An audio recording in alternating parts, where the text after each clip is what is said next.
In this video, we're going to learn about Coulomb's law. Now, if you look at this setup, I've got one charged particle and another charged particle, and currently they're feeling attraction for each other. They're separated by a distance of 10 picometers, and the charges are +1 and -1. So this could be a proton and an electron, for example.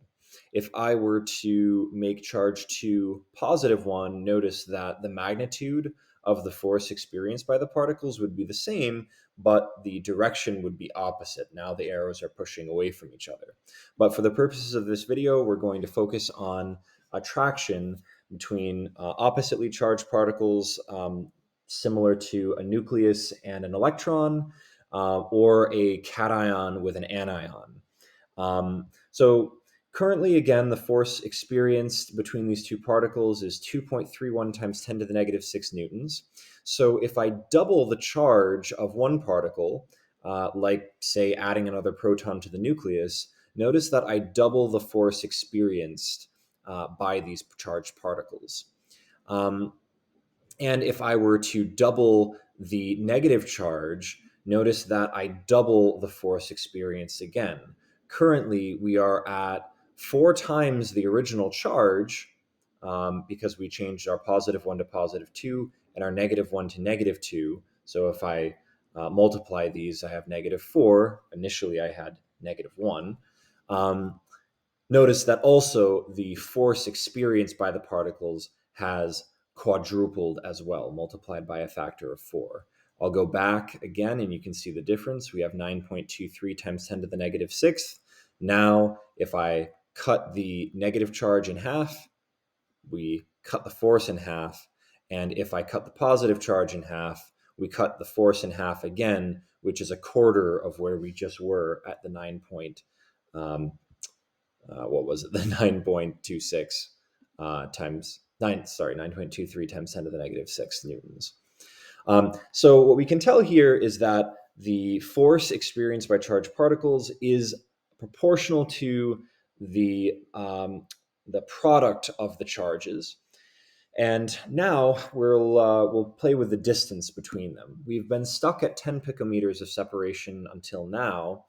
And let's see what happens if we take that 10 and turn it into 20. So we are going to double the distance between the charged particles.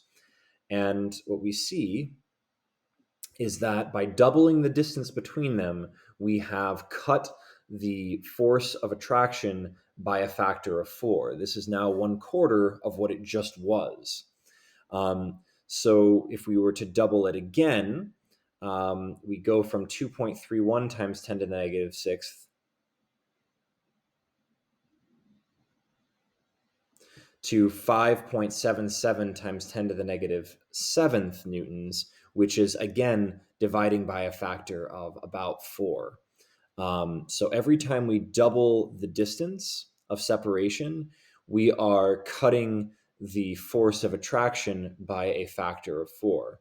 Every time we cut the distance in half,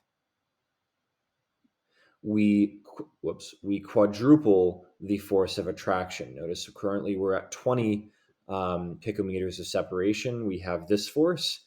If I want to make this force quadruple, I need to cut the distance between them in half. And indeed, there we are.